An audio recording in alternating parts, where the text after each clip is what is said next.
Episode 19। जब मैं doctor फरीदों के कमरे में दाखिल हुआ तो सिक्योरिटी का सरबराह रजा अफंदी भी वहां मौजूद था। अलग से के बाद फरीदू ने मुस्कुराते हुए मेरी तरफ देखा और रजा अफंदी से पूछा, क्या वो सरफरोश का हमशक्ल होगा? 100%। रजा अफंदी ने जवाब दिया, वो शक्ल सूरत, चाल ढाल और आदत और अतवार में बिल्कुल सरफरोश जैसा ही होगा। मगर कौन? तुम्हारा डुप्लीकेट। अगर उसे तुम्हारे साथ खड़ा कर दिया जाए तो तुम खुद भी शक में पड़ जाओगे कि असली सरफरोश तुम हो या वो। ये क्या चक्कर है, कुछ मुझे भी बताइए। मैंने ताज्जुब से उन दोनों की तरफ देखते हुए कहा, हमारी सीक्रेट सर्विस ने इत्तला दी है कि हमारे दुश्मन मुल्क ने तुम्हारा डुप्लीकेट यहां भेज दिया और उसे वहां से चले तकरीबन 2 हफ्ते गुजर चुके हैं। मेरा डुप्लीकेट? मगर क्यों? इसकी वजाहत तो अफंदी ही कर सकता है।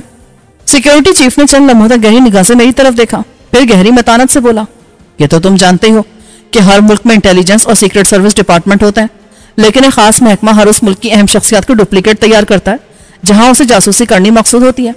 कहा जाता है कि रूस में महकमा टोइन कहलाता है, जर्मनी में डोप्लीगैंगर और बर्तानिया में जेमिनी कोड। जासूसी तो वैसे भी की जा सकती है। CIA के अफराद दुनिया के तकरीबन हर मुल्क में अपनी सरगर्मियां जारी रखे हुए हैं। फिर डुप्लीकेट तैयार करने का खुसूसी मकसद क्या है, और वो भी मेरा डुप्लीकेट? ये तफसील तो उसी वक्त मालूम हो सकेगी जब नकली सरफरोश जिंदा सलामत गिरफ्तार कर लिया जाए, लेकिन उसकी आमद से यह अंदाजा लगाना मुश्किल नहीं कि हमारे दुश्मनों को डॉक्टर फरीदों के मंसूबे और उसमें तुम्हारे किरदार का किसी हद तक इल्म हो गया है। उसके नुमाइंदे पूरी तरह उस मंसूबे और उसमें तुम्हारी अहमियत का खोज नहीं लगा सके, इसलिए उन्होंने तुम्हारा डुप्लीकेट यहाँ भेज दिया है ताकि तुम्हें रास्ते से हटाने के बाद वो तुम्हारी जगह लेकर हकीकत हाल मालूम कर सके। डॉक्टर फरीदू बोल उठा, इसीलिए मैंने पूछने पर इसरार किया था कि तुम बिल्कुल ठीक ठाक हो। मैं खौफजदा था कि कहीं इस डुप्लीकेट ने तुम्हारी जगह ना ले ली हो। अब मेरे लिए क्या हिदायत है? तुम्हारी हट के इर्द गिर्द सिक्योरिटी के जवान मुतय्यन कर दिए गए हैं। अव्वल तो तुम अगली हिदायत तक कहीं आ जाओगे नहीं, और अगर आना जाना नागुज़ीर हो तो फिर 4 मुहाफिज तुम्हारे साथ साथ रहेंगे। आफंदी ने कहा, यह पाबंदी कब तक रहेगी? कल तक। रजा आफंदी के बजाय डॉक्टर फरीदू बोला, मैंने कंप्यूटर सेट करना शुरू कर दिया है। मैं चाहता हूं कि एक बार फिर तुम्हें जल्द अज जल्द माजी में भेज दूं ताकि तुम्हारा डुप्लीकेट तुम्हारी जगह ना ले सके। मैं चुप हो गया। उस नई मुसीबत का सीधा साधा मतलब यह था कि अब यह सरजमीन भी मेरे लिए महफूज नहीं रही। गोया मैं पूरी दुनिया में वाहिद आदमी था जिसके लिए पूरी कायनात में खतरे ही खतरे बिखरे हुए थे। वापसी पर सिक्योरिटी गार्ड्स के 4 जवान मेरे साथ थे। मुझे अपनी हट में तकरीबन 1.5 घंटा हुआ था कि टेलीफोन की घंटी फिर बजने लगी। मैंने रिसीवर उठाया तो दूसरी जानिब लाला थी, वो सिस्कियां ले रही थी। सरफरोश, ये तुम ही हो ना? हाँ, मगर तुम क्यों रो रही हो? जल्दी बताओ, क्या बात है? मैं तुमसे मिलना चाहती हूँ सरफरोश। मैं तो खुद तुम्हारी तलाश में मारा मारा फिर रहा हूँ, मगर तुम खुद ही मुझसे मिलने से इज्तनाब बरतती रही हो। घर में होती थी तो मना कर देती थी कि मैं नहीं हूं। अब जल्दी आ जाओ, मैं तुम्हारा मुंतजर हूं। मैं नहीं आ सकती सरफरोश, तुम्हें आना पड़ेगा अभी और इसी वक्त मेरे घर आ जाओ। मगर मेरा आना मुश्किल है, मैं मजबूर हूं। नहीं सरफरोश, खुदा के लिए आ जाओ, ये मेरी तुमसे आखिरी इल्तिजा है। अगर तुम ना आए तो तुम्हें मेरी लाश पर आंसू बहाना पड़ेंगे। वो रोने लगी। मैं तड़प उठा और सोचने लगा कि ना जाने उसने अपने दिल में क्या सोच रखा है। कहीं उसने खुदकुशी का इरादा तो नहीं कर लिया? हो सकता है उसने मुझे इश्तियाल दिलाने के लिए बेदार बख्श से शादी करने का ढोंग रचाया हो और अब पछता रही हो। अच्छी बात है लाला, मैं आ रहा हूं। जवाब में मुझे लाला के जोर से रोने की आवाज सुनाई दी और सिलसिला मुनक़ता हो गया। आधी रात से कुछ पहले जब मैं अपने 4 सिक्योरिटी गार्ड्स के साथ लाला के घर पहुंचा तो वो टेरेस पर मेरा इंतजार कर रही थी। मैं अपने मुहाफिजों को गाड़ी में इंतजार करने का कहकर ऊपर आया। लाला के कमरे से उसके रोने की आवाज सुनाई दे रही थी। वो मुझे आते देखकर टेरेस से अपने कमरे में चली आई और अब बेतहाशा रोई जा रही थी। मैं दीवाना और कमरे में दाखिल हुआ और उसकी तरफ लपका। एन उसी वक्त मुझे अपने पीछे दरवाजा बंद होने की आवाज आई। मैंने पलट कर देखा तो मुझ पर बिजली सी गिर पड़ी। 5 आदमी जिन्होंने अपने चेहरे नकाबों से छुपा रखे थे, साइलेंसर लगे रिवॉल्वर मेरे और लाला की तरफ ताने खड़े थे। साथ ही मेरी नजर सोफे के पीछे लाला की माँ, उसके बाप और 2 छोटी बहनों और इकलौते भाई पर जा पड़ी जिन्हें बांधकर फर्श पर डाल दिया गया था और उनके मुंह पर टेप चिपका दी गई थी। उन नकाब पोशों में से एक बोला, हाथ उठा लो आका सरफरोश, और याद रखो कि तुम्हारी जरा सी भी जुम्बिश ना सिर्फ तुम्हें खत्म कर देगी बल्कि इन सबकी मौत भी बन जाएगी। मेरे लिए हुक्म की तामील के सिवा कोई चारा न था। नकाबपोश मेरे करीब आए और उन्होंने मुझे जद में ले लिया। दूसरे कमरे में चलो। मैं हाथ उठा दूसरे कमरे की तरफ बढ़ने लगा। अब उनमें से एक आदमी मेरे आगे उल्टे कदमों चल रहा था और बाकी 3 ने मुझे इसी तरह अपनी जद में ले रखा था। दूसरे कमरे में ले जाकर दरमियानी दरवाजा बंद कर दिया गया। इतने में बाथरूम का दरवाजा खुला और एक आदमी बाहर आया जिसे देखते ही मेरी आंखें हैरत से फैल गई। आने वाला मेरा डुप्लीकेट था। मुझे यूं लगा जैसे मैं आईने के सामने खड़ा हूं। मुझ में और उस शख्स में बाल बराबर भी फर्क ना था। अलबत्ता उस वक्त हमारे लिबास जरूर मुख्तलिफ थे, लेकिन उसने जो लिबास और ओवरकोट पहन रखा था बिल्कुल वैसे लिबास और ओवरकोट मेरी हट की अलमारी में भी लटका हुआ था। मेरे डुप्लीकेट ने मेरी लबो लहजे में कहा, हैरत से क्या देख रहे हो दोस्त, हम दोनों एक दूसरे के हमजादा हैं। लगता तो कुछ ऐसा ही है, मगर मैंने तुम्हारी महबूबा और उसके अजीजों के साथ वो सलूक नहीं किया जो तुमने किया। तुम भी अपने मिशन की तकमील के लिए ऐसा ही करते होगे दोस्त। खैर, मेरे पास फजूल बातों के लिए वक्त नहीं है।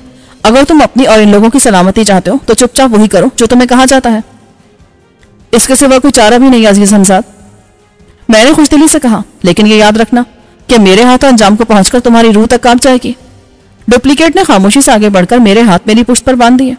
मैंने कोई मज़ाहमत नहीं की। 4 रिवॉल्वर बदस्त अफराद मेरे लिए कोई माने नहीं रखते थे। अगरचे मेरा हमजाद मेरा हमपल्ला ही नजर आ रहा था, लेकिन उससे निमटना भी मुश्किल ना था। मजबूरी यह थी कि लाला, उसके वालिदैन और बहन भाई हलाक कर दिए जाते और उनका खून मेरी गर्दन पर होता। हाथ पैर बांधने के बाद डुप्लीकेट ने अपनी जेब से एक छोटा सा डब्बा निकाला जिसमें एक बड़ी सिरंज और किसी महलूल का एम्प्यूल था। एम्प्यूल में स्याह रंग का महलूल भरा हुआ था। उसने वो सिरंज में भर लिया। फिर सिरंज की नोक मुझे अपने बाजू में उतरती महसूस हुई। दरोनी सरफरोश, ये जहर नहीं है। अगर तुम्हें मारना मकसूद होता तो ये रिवॉल्वर ही काफी थे। ये सिर्फ बेहोशी का इंजेक्शन है, मेरा हमजाद बोला, और चंद लम्हों बाद मुझे ऐसा लगा जैसे मैं तारीख खला में डूबता जा रहा हूं। जब मुझे होश आया तो मैंने अपने आप को एक मेज पर दराज पाया। मेरे हाथ पैर चमड़े के तस्मों से मेज के साथ जकड़ दिए गए थे। मैंने सर उठाकर इधर उधर देखा। ये एक वसी और इस कमरा था जिसके बीचों बीच ये मेज पड़ी थी। मेरे सामने की दीवार में एक छोटी सी बेवसी खिड़की थी जिससे बड़े बड़े पत्तों वाले किसी दरख्त की एक शाख नजर आ रही थी। खिड़की से कुछ पर एक बंद दरवाजा था जिसके साथ स्टूल पर बैठा एक नकाब पोश मुहाफिज ऊँघ रहा था। मैंने खिड़की से झांकने वाले दरख्त की शाख के बड़े बड़े पत्ते गिनने शुरू कर दिए ताकि यह अंदाजा कर सकूं कि पूरी तरह होश में हूं या नहीं। हर बार पत्तों की एक ही तादाद ने मुझे बता दिया कि मैं पूरी तरह होश में आ चुका हूं। अगरचे यहाँ से फरार नामुमकिन महसूस होता था, लेकिन ऐसे हालात से निपटने के लिए डॉक्टर फरीदू ने मेरे जिस्म में एस्प्रिन की टिकिया जितना जो बम स्टोर कर दिया था, मैं उसे आसानी से इस्तेमाल कर सकता था। बस उसमें खराबी थी कि मैं दुश्मनों को मलियामेट करने के साथ साथ खुद भी फना हो जाता। फिर मुझे यह भी नहीं मालूम था कि दुश्मनों की तादाद है कितनी। ये बातें सोचते सोचते मुझ पर गुनूद की सितारी होने लगी और मैं एक बार फिर बेसुध हो गया। जब मैं दोबारा जागा तो मेरी आंखें खैरा हो गई। मुझ पर 4 तेज रोशनियां डाली जा रही थी। मैं समझ गया कि नशावर दवाओं से मुसलसल मुझे नींद बेहोश रखा जा रहा है और मुझ पर वो दवा भी आजमाई जा रही है जिसके जरिए से मुझसे हर वो बात उगलवाई जा सके जो मैं जानता हूँ। लेकिन उन्हें यह मालूम नहीं था कि फरीदू ने मेरी दिमागी इस्तेदाद बहुत बढ़ा दी है और मैं नशावर अद्वियात से बहुत कम मुतासिर होता हूँ। ताहम मैंने अपने आप को बेहोश जाहिर करना ही बेहतर समझा। इस तरह मैं उनके सवालात से महफूज रह सकता था। अचानक मुझे दरवाजा खुलने की आवाज आई। मैंने खैराकुन रोशनी की वजह से आंखें तो बंद कर रखी थी, अब बिल्कुल ही बेहोश बन गया। चंद लम्हों के बाद कुछ लोग मेज के नजदीक आए। उनमें से एक ने मेरे दिल पर हाथ रखा। वो गालिबन डॉक्टर था। इस शख्स की सेहत हैरत अंगेज हद तक बहुत अच्छी है, वो बोला। उसके बाद उन्होंने मेरे अंग अंग की पैमाइश ली, मेरे जिस्म पर लगे हुए जख्मों के निशानात नापे, उनकी तफसील लिखी जाती रही। मेरा ख्याल था उस कार्रवाई के बाद वो मुझे फिर नशे का इंजेक्शन देंगे, मगर उन्होंने ऐसा नहीं किया और चले गए। ना जाने कब मुझे फिर नींद आ गई। सुबह मुझे किसी ने झंझोड़ कर जगाया। मैंने आंखें खोली तो वहां 2 आदमी मौजूद थे। एक ने नाश्ते की ट्रे उठा रखी थी, दूसरा रिवॉल्वर लिए खड़ा था। ट्रे मेरे पहलू में रखने के बाद उस आदमी ने मेरा दायां हाथ आजाद किया और मैं नाश्ता करने लगा। इस दौरान वो खामोश रहे। जब मैं नाश्ता खत्म कर चुका तो मेरा हाथ फिर जकड़ दिया गया और वो दोनों कमरे से चले गए। मैंने खिड़की की तरफ देखा। बाहर बारिश हो रही थी। कुछ देर बाद दरवाजा खुला और एक दराज कद आदमी कमरे में दाखिल हुआ। वो बेहतरीन सूट में मलबूस था, लेकिन चेहरे पर उड़े हुए नकाब की वजह से जदीद जल्लाद दिखाई देता था। वो मेरे करीब आया। तो तुम हो सरफरोश? ये तो तुम जानते हो। बेशक मैं जानता हूं, मगर तुम्हारी जुबान से सुनना चाहता हूं। मैं समझ गया कि उन्होंने वहां कहीं टेप रिकॉर्डर लगा रखा है जिस पर हमारी गुफ्तगू रिकॉर्ड की जाएगी, इसलिए वो हर बात वजाहत से चाहता था। हाँ, मुझे एतराफ है कि मैं ही सरफरोश हूं। तुम डॉक्टर फरीदू के आदमी हो, उसके लिए काम करते हो। इन बेतों के सवालों से तुम्हारा मकसद क्या है? मैं झल्ला गया। तुम हमारे बारे में जानते हो और हम तुम्हारे मुताल्लिक मालूमात रखते हैं। ये राउंड तुम लोग जीत गए हो, लिहाजा सीधी सीधी बात करो कि तुम चाहते क्या हो। और हाँ, मैं बाथरूम भी जाना चाहता हूं। तुम्हें बाथरूम जाने की इजाजत जरूर दी जाएगी, मगर अभी नहीं। थोड़ी देर में हम तुम्हें एक इंजेक्शन फिर देंगे ताकि तुम्हारे जहन पर कोई बोझ ना रहे। यह ख्याल भी अपने दिमाग से निकाल दो कि हम तुम्हारे साथ को तशद्दुद करेंगे। ये इंजेक्शन तुम्हें इसलिए दिया जाएगा ताकि तुम हर सवाल का सच सच जवाब दो, वरना मुमकिन है तुम झूठ बोलते रहो। इस तरह बहुत वक्त ज़ाया होने का अंदेशा है। तुम्हारा ख्याल बिल्कुल दुरुस्त है। होश की हालत में तुम मुझसे कुछ नहीं उगलवा सकते, लेकिन पहले मेरा बाथरूम जाना बहुत जरूरी है। मेरे पेट में जबरदस्त मरोड़ उठ रहे हैं। मैंने बाथरूम जाने पर इसरार इसलिए किया था कि अगर मुझे वह हलाकत खेज बम इस्तेमाल करना पड़ भी जाए तो मुझे जाए वक़्त का अंदाजा होना चाहिए। ऐसा ना हो कि उसकी जद में बेगुनाह लोग भी आ जाए। वो आदमी मेरी बात सुनकर दरवाजे पर गया। वहां उसने किसी से सरगोशी की। दरवाजा खुला और 3 आदमी अंदर आ गए। उनमें से 2 सुबह वाले थे, लेकिन तीसरा नया था। 2 के हाथ में रिवॉल्वर और तीसरे के हाथ में स्टन गन थी। मेरे हाथ में खोल दिए गए और मुझे कंबल उड़ा दिया गया। मैं उन मुसल्ला नकाबपोशों की जद में कमरे से बाहर आया। मुझे बाहर लाने में उन्होंने सबसे बड़ी गलती ये की कि मेरी आंखों पर पट्टी नहीं बांधी। मैं बड़े आराम से जाए वक़ौर का जायजा ले सकता था। ये एक वसी और अहाता था जिसके गिर्द तकरीबन 6 फुट ऊंची ईंटों की दीवार थी। एक दीवार में जंगखोरदा आहनी फाटक था, दूसरी दीवार के साथ अस्तबल बना था। अस्तबल के करीबी बैतुल कला था। माहौल का जायजा लेने के अलावा मेरे बाथरूम आने का एक मकसद ये भी था कि मुझे कुछ सोचने का मौका मिल जाए। कमरे में वापस आने तक मैंने सोच लिया कि नशावर इंजेक्शन लगने के बाद मैं उनके सवालों के जवाब में कुछ सच और कुछ झूठ इस तरह गटमट कर दूंगा कि वो उलझ कर रह जाएंगे। वो लोग नहीं जानते थे कि मेरे अंदर नशे के खिलाफ मज़ाहमत की गैर मामूली कुव्वत है। वो मुझे बहुत ज्यादा मिकदार में भी नशे की दवा नहीं दे सकते थे। इस तरह मेरा जहन नाकारा हो जाने का इम्कान था। वो तो मुझे सिर्फ क़ुनूतगी में मुब्तला करना चाहते थे। चुनाचे मैं ज़हनी तौर पर तैयार होकर आ गया कि उन्हें किस तरह गच्चा दूंगा। अब कमरे में उस दराज का शख्स के साथ गठे हुए जिस्म का एक पस्ता कामत शख्स भी मौजूद था। उसने भी चेहरे पर नकाब चढ़ा रखा था। उसके हाथों पर सफेद दस्ताने थे जिनसे अंदाजा होता था कि वो डॉक्टर है। उसने बिला ताखिर मुझे इंजेक्शन लगाया और मुझे यूं लगा जैसे मैं हवा में तैर रहा हूं। इतने में आवाज आई जैसे कोई बहुत दूर से बोल रहा हूं, क्या तुम मेरी आवाज सुन रहे हो सरफरोश? हाँ, हमें मालूम हुआ है कि डॉक्टर फरीदू ने कोई अजीब सी चीज ईजाद की है और तुम उसके लिए आलाकार बने हुए हो। नहीं, मैंने ख्वाबों के जजीरे में उड़ते हुए जवाब दिया। वो साइंसदान है, मैं साइंसदान नहीं हूं। तुम झूठ बोल रहे हो। क्या तुम मुझे साइंसदान समझते हो? तुम्हारा इंजेक्शन काम नहीं करा डॉक्टर। क्या तुमने सही मिकदार में दवा इस्तेमाल की है? मुझे उस लंबे कद वाले आदमी की आवाज सुनाई दी। हाँ, मैंने बिल्कुल ठीक मिकदार में दवा इस्तेमाल की है, लेकिन यह गैर मामूली नौजवान है। दवा इस पर जरा देर से असर करेगी। डॉक्टर की आवाज मेरी समाज से टकराई। अब मुझे यूं महसूस हो रहा था जैसे मैं किसी गहरी खाई में मौलिक हूं। डॉक्टर फरीदू ने क्या इजाद किया है? खाई के ऊपर से आवाज आती महसूस हुई। एक मशीन। मैंने जवाब दिया। यह बताना नुकसानदेह साबित नहीं हो सकता था। ऊपर से कहकहे की आवाज आई और कोई बोला, देखा, अब दवाई ने असर दिखाया है। यह गालिबन डॉक्टर की आवाज थी। मैं फिर अपने आप को खलाओं में उड़ता महसूस करने लगा। दूसरे आदमी की आवाज आई, वो किस किस्म की मशीन है? मैंने अपने उड़ते और डोलते जहन को काबू में रखने की कोशिश करते हुए सोचा कि अब झूठ और सच कटमट करने का वक्त आ गया है। कंप्यूटर। क्या? ठीक ठीक बोलने की कोशिश करो सरफरोश। कौन सी मशीन है वो? प्यूटर। कंप्यूटर कह रहा है ये। डॉक्टर की आवाज आई, तुम सवाल किए जाओ। मैं समझ गया सरफरोश। वो किस किस्म का कंप्यूटर है? क्या करता है? तुम्हारा उससे क्या ताल्लुक है? कंप्यूटर के दिमाग के परखचे उड़ाता है, नए मकाम पर भेजता है। हजारों साल पहले लड़ाई होती है। ताशिया, लाली और सादिया तीनों गजब की औरतें थी, और काउसा घोड़े, बहुत से घोड़े। ये क्या बकवास कर रहा है डॉक्टर? कंप्यूटर का औरतों और घोड़ों से क्या ताल्लुक? ये तो घोड़ों और औरतों की बातें कर रहा है। ये अभी तक नशे के खिलाफ मज़ाहमत कर रहा है। दवा से मुआवजे की तवक्को नहीं की जा सकती। इसे बोलने दो, शायद बाद में इन बातों का कोई सिलसिला मिल जाए। हमें कंप्यूटर के मुताल्लिक कुछ और बताओ सरफरोश। क्या तुम उसकी कारकर्दगी से खुश हो? तुम्हें क्या महसूस होता है? बोलते जाओ, अपना जहन खाली कर दो। जो कुछ तुम्हारे जहन में सब उगल दो, फिर तुम हल्के हो जाओगे। तुम्हें बड़े मजे की नींद आएगी। बोलो सरफरोश, बोलो।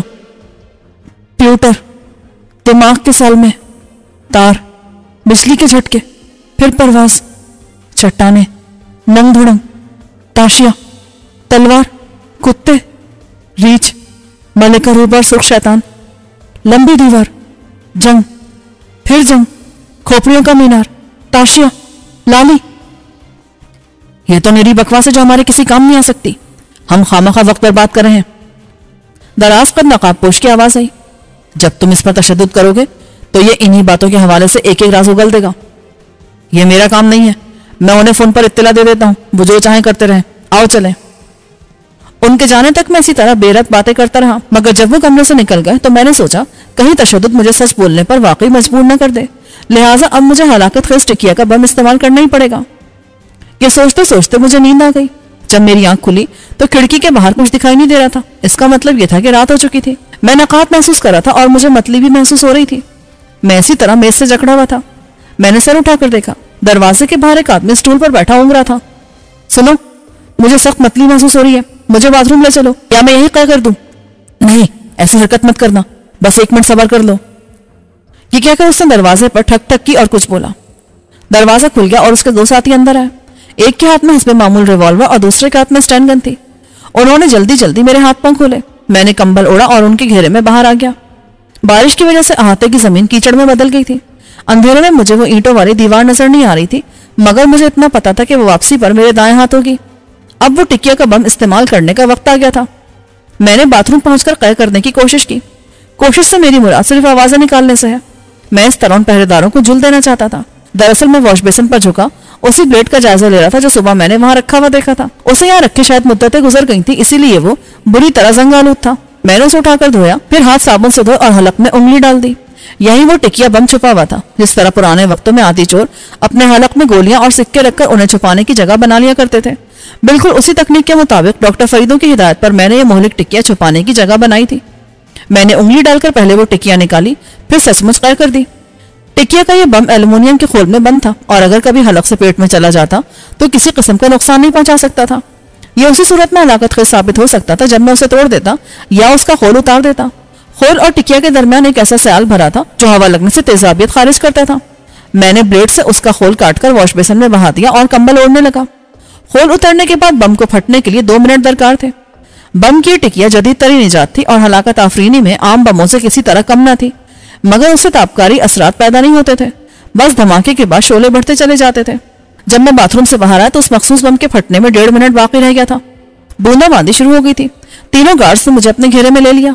जब हम अहाते में पहुंचे तो मैंने अचानक रुकते हुए कहा, वो देखो कितना बड़ा चूहा है। गन वाले ने मुझे पीछे से टहोका देते हुए कहा, इस अंधेरे में तुम्हें चूहे कहां से दिखाई देने लगे, चलो आगे बढ़ो। मगर मैंने आगे बढ़ने के बजाय अपना कंबल उसके मुंह पर दे मारा। अपने दाएं बाएं वाले मुहाफिजों को एक दूसरे से टकरा दिया और फिर उन्हें स्टैंड गन वाले पर धकेलते हुए बेतहाशा दाएं तरफ की दीवार की तरफ भागा। टिकिया का बम में कंबल फेंकने से पहले ही वहां गिरा चुका था और अब वो किसी भी लम्हे फटने वाला था। जो ही मैंने दीवार पर एक हाथ रखकर चढ़ना चाहा, एक गोली मेरे बाएं जानिब दीवार से टकराई और ईंट का टुकड़ा उड़कर दूर जा गिरा। मगर मैं किसी बंदर की तरह दीवार पर चढ़ा और दूसरी तरफ कूद गया।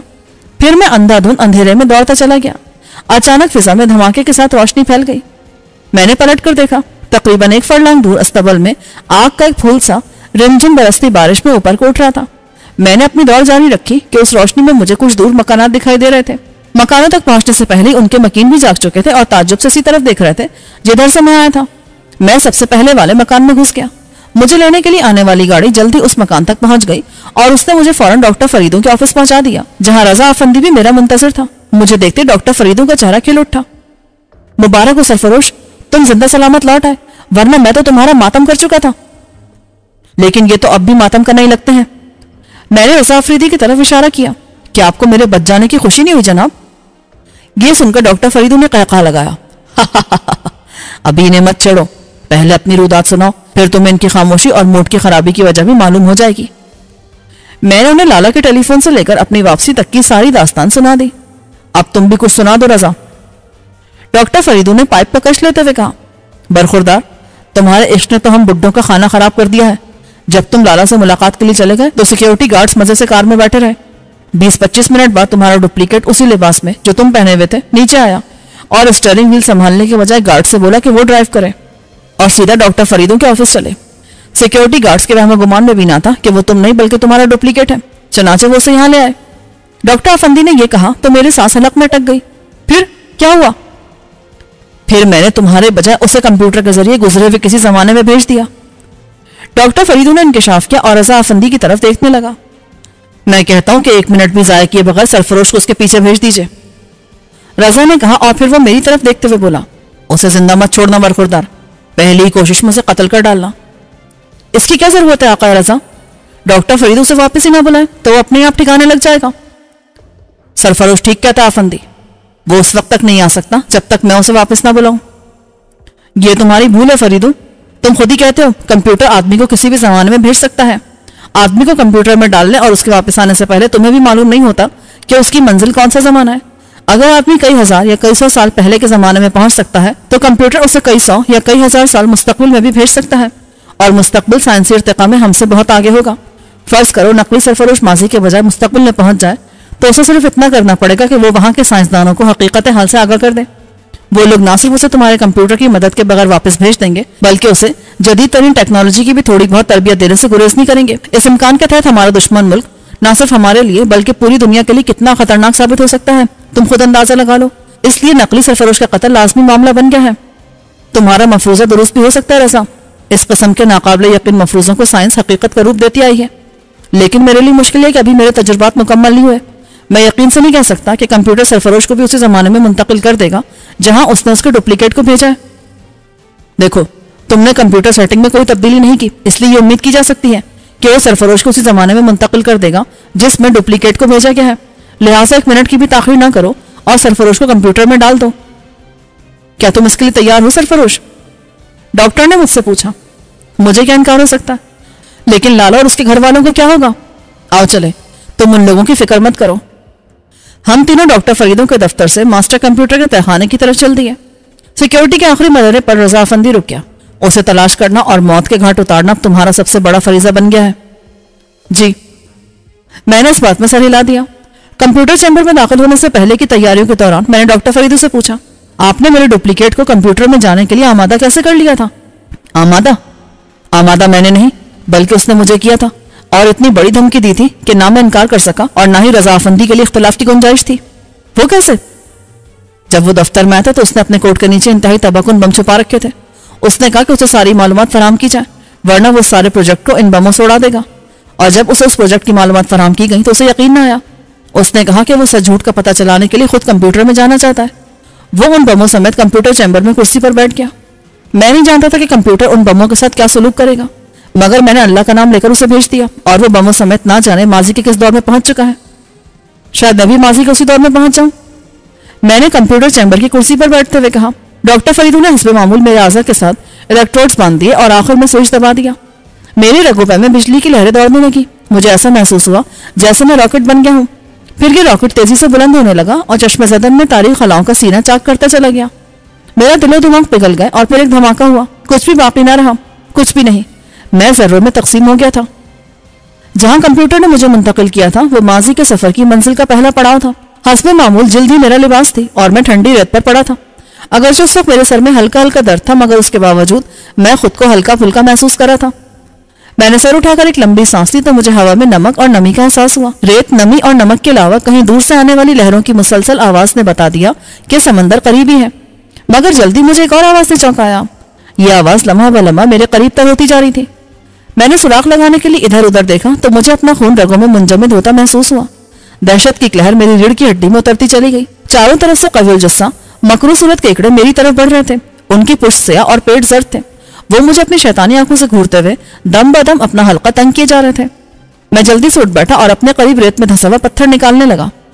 कि बचाव की कोई सूरत तो निकल सकती थी, तो इसका जरिया यह पत्थर ही हो सकता था। वो अजीबुल खलकत केकड़े मुझे पत्थर के इर्द गिर्द से रेत हटाते देखकर रुक गए।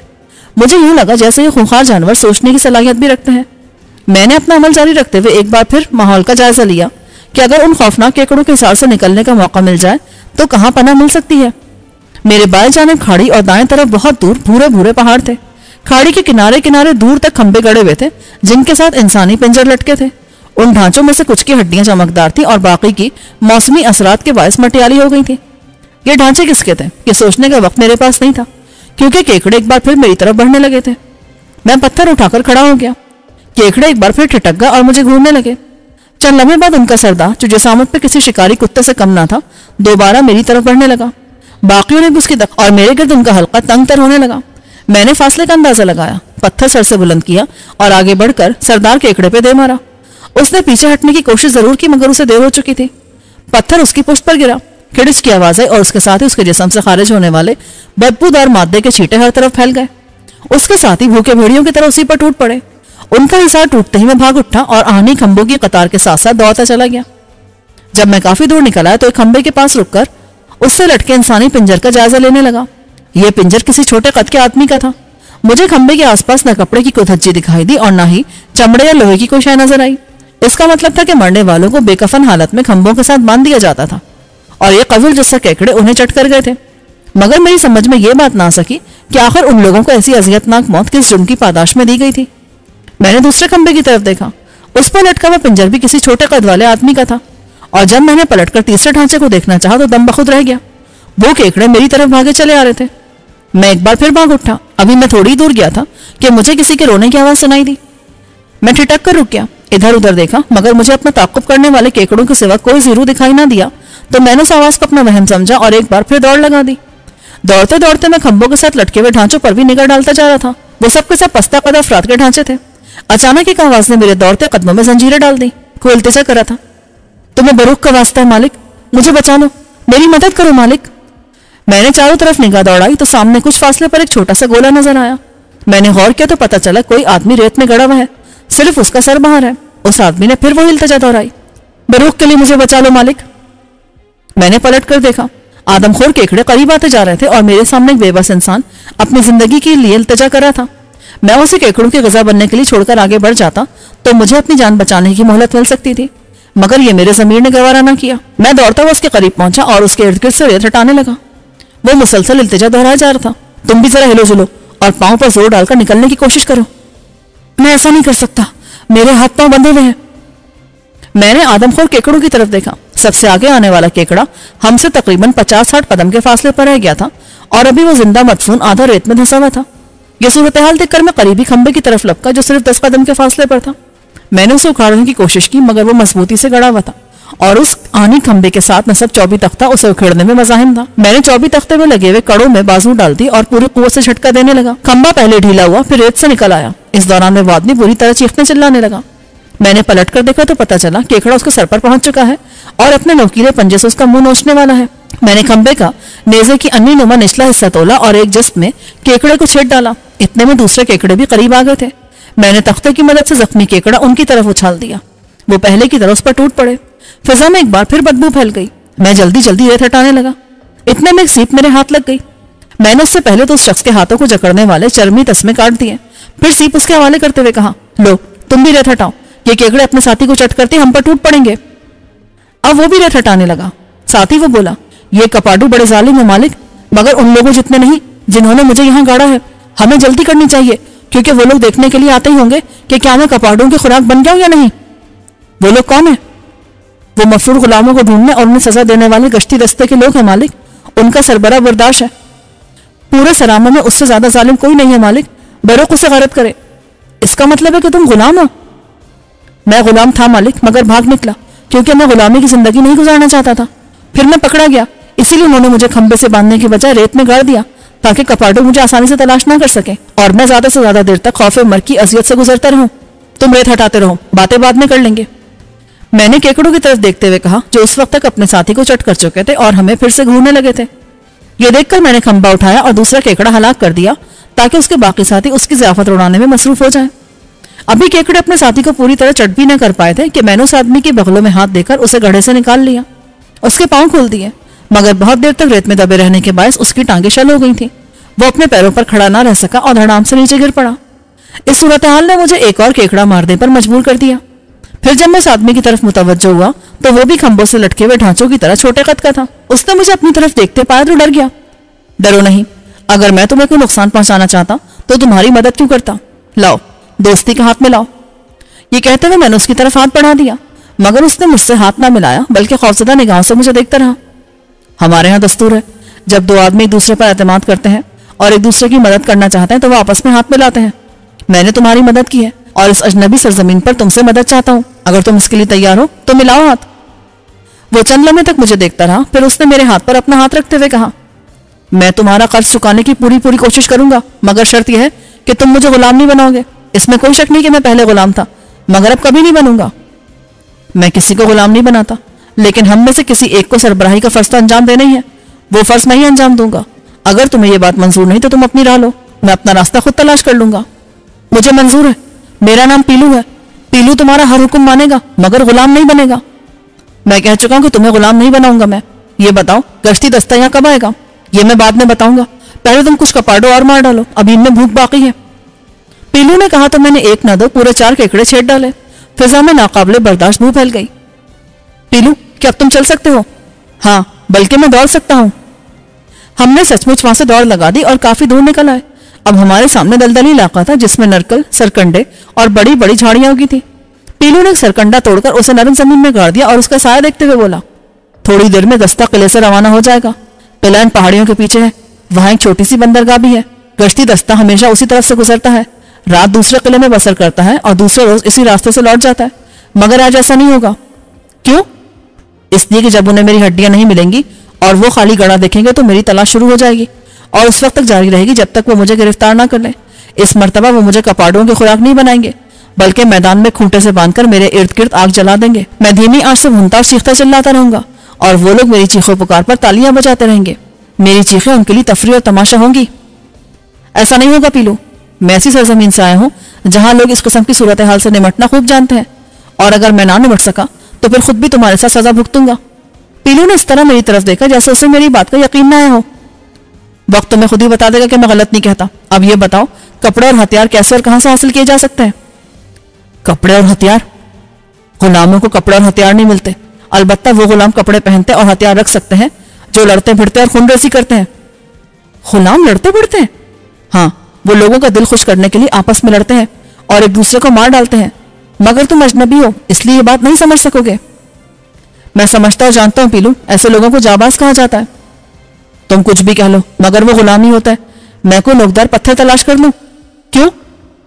गश्ती दस्ता यहां से गुजरते हुए इस इलाके को छान डालता है, क्योंकि आमतौर पर गुलाम भागकर इन्हीं झाड़ियों में छुपते हैं और पकड़े जाते हैं। हमेशा ऐसा ही होता है। हम भी पकड़े जाएंगे, मगर मैं दोबारा गुलाम नहीं बनूंगा। नोकदार पत्थर से अपनी रगें काट लूंगा। ये कहकर वो पत्थर तलाश करने लगा। मैं सोच में पड़ गया कि उस गश्ती दस्ते से बचने के लिए हमें कहां पनाह मिल सकती है। मैंने इधर उधर नजरें दौड़ाई। एक जानिब समंदर था और दूसरी तरफ पहाड़ियां थी। अचानक मेरी निगाह कुछ घुड़सवारों पर जमकर रह गई जो पहाड़ी से उतर रहे थे। उनके पीछे पीछे कुछ और लोग भी नमूदार हुए जो पैदल थे। मुझे ये समझने में देर न लगी कि वो गश्ती दस्ता है और उसे हम तक पहुंचने में ज्यादा से ज्यादा आधा घंटा लगेगा।